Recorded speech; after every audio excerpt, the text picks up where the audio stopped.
Hi, I'm Rick Patello, and I'm the president of Autonomy. Hi, I'm Benny Johnson, and I'm the vice president of Autonomy. And hello, my name is Ryan, and I'm one of the business leads for Autonomy. For this video, we wanted to showcase many of our projects in preparation for the Roboboat competition, as well as how we plan to tackle many of the competition's challenges. We'll start by first highlighting projects and improvements from each of our sub-teams, and then move on to competition strategy. Hello, my name is Michael Beek, and I am one of two Hulls and Systems co-leads with Autonomy.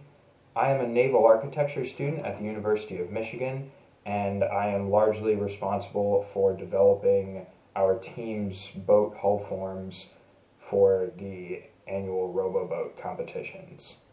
This here you can see is our 2019 to 2020 hull form.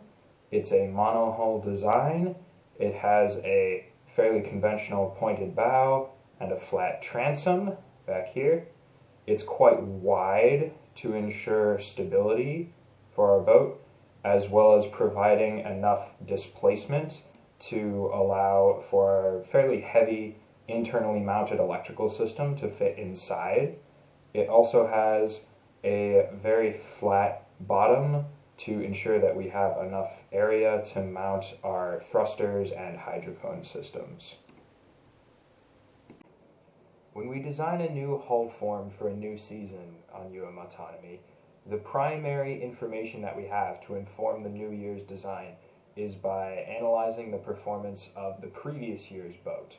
So here you can see a comparison of the new 2019 to 2020 season hull form over here on the left, stacked up against the previous 2018 to 2019 season hull form over here on the right. Immediately you can see that the new hull form is much larger than the previous one. This is primarily due to the expanded suite of sensors that were added to the boat for the new season, as well as the previous year's boat was made primarily out of these flat panels. This was due to the original 2018 to 2019 carbon fiber hull, which was the first season that the team had attempted to build a boat out of carbon fiber. So we kept the design very simplistic and as conservative as possible so as to allow for room for error when we were building the boat. We didn't know what the possibilities of working with carbon fiber were or what kind of limitations we might encounter. After success with last year's boat, this year's boat is, as you can see, much more refined, and it has, the curves are much better, allowing for it to perform more optimally in the water. This is also a representation of a difference in CAD software used to design the boats between the 2 years. The 2018 to 2019 boat was designed in a solid modeling software, and the 2019 to 2020 boat was designed using an actual naval architecture NURBS surface modeling software. When designing the 2019 to 2020 Autonomy boat, we also had to determine the best place to mount the new sensors, particularly the two Velodynes. This is the first year that the team has used two 3D Velodyne LiDARs. So we had to figure out what was the best place and angle to mount them at to achieve as wide a field of view around the boat as possible and take full advantage of our new sensors. What we determined was that using CAD software, we could actually develop a 3D representation of the Velodynes, add it to the CAD model, and then once we added that to the CAD model, we could actually generate a three-dimensional field of view for the Velodyne sensor itself in order to represent its field of view around the boat so that we could tell how far it could see and whether parts of the boat itself were blocking it. And then we determined that we could do that for both Velodynes in order to figure out how to optimally implement them on the 2019 to 2020 boat. This is a motherboard right here. It's the main central spot for all the sensors on the boat. So the sensors get plugged in on this side, Ethernet, HDMI, and USB, which go to their own respective hubs, which eventually go back to the motherboard. It gets power from this 24-pin ATX cable from a Power X500 device. We have this SSD right here, and we usually have a Titan plugged in over here. However, we don't have that installed right now. The Titan allows us to increase our computing power, so it allows us to plug in more sensors over here and get overall better performance and better speed from the whole system. Since this was a custom-made box, we wanted to ensure its reliability, and especially since we have the Titan and many other high-voltage devices, we wanted to ensure that they would never overheat. So as a result, we included these 6 ceiling fans here. So when the boat is navigating, the fans will provide cooling to all our components so that they can function properly. So this is our battery hot swap mechanism that we used this year. This is the rotary switch, which can get power from one of these ports at the same time where a battery is in, or both of them at the same time.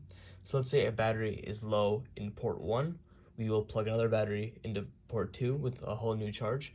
Then we will switch this so that it's getting power from both of them at the same time. We'll unplug the low battery in one and then switch this back to the active battery, so the boat's always on while we switch batteries. So what this allows us to do is keep the whole boat on while the programmers or anyone else who needs to access the boat are doing their thing, and it allows us to simplify an otherwise complicated process. Hello, my name is Ryan Draves, and I'm one of the AI leads for Autonomy. Our software architecture is based on ROS Kinetic, where we use C++ and Python for most of our development, all of which is inside Docker containers to make it easier for the whole team to access the environment. We'll go over some of the key developments made in the last year, which spans most areas of our architecture.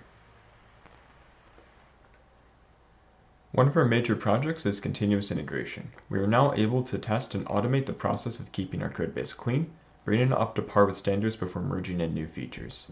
We use GitLab for this and then set up a runner so that we are able to automate a lot of this work of integrating code into our pipeline. In order to test if the next feature works, we use a gazebo simulation to test and score the performance of the boat as we emulate each task in the competition. Simulations don't confirm that everything is working for us, but it does let us know when something is obviously wrong, so we can fix it. And since we added the simulations to our continuous integration, it provides a baseline stability to our system.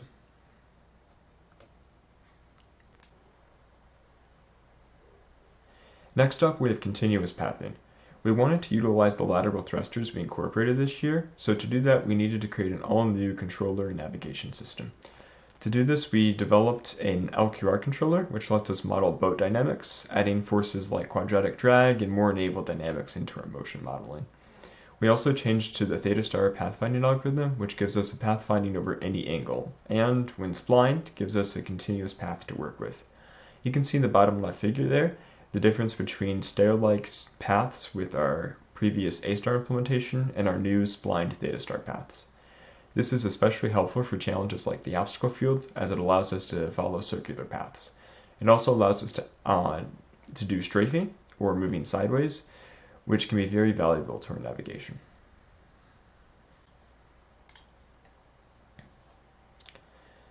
Another large project we had this year was to improve our camera and LiDAR detection. We implemented classical CV detections for images using our 3Z cameras, which you can see in the sample figure. As for our LiDAR detection, we improved our circle fitting and dock detection so that we are able to more accurately extract features and identify buoys and docks. Lastly, we added camera LiDAR fusions. The goal of the system was to unify our object detections with colored 3D detections and to increase the accuracy and reliability of said system. This matching was done with a 2D overlay of the camera and LiDAR detections, in which the Hungarian algorithm was run over it in order to do the pairings. For the obstacle field, we devised 2 methods to potentially solve the challenge. First, we had planned to execute a more refined version of our previous strategy, which relied on object detection and control capabilities in order to navigate through the obstacle buoys, encircle the pill buoy, and then retrace the path that we took on the way back. Our improved object detection is in the camera and LiDAR detection sections. Another enhancement we worked on was a new thruster configuration, which allowed us to achieve strafing motions, enabling the boat to navigate more nimbly through the field and correct its path should we get too close to any obstacle. Second, a more unique approach that we considered was to constantly face the pill buoy while using our lateral motion capabilities to strafe around it in an arc. Entry and exit would be the same as the first strategy, but as we encircled the pill buoy this time, we would instead maintain constant perception of it and keep track of the distance from the boat to the buoy. We could then use this data to rotate in a tighter arc around it. This method far exceeds our prior control capabilities and would make full use of our new continuous pathing and lateral thrusters.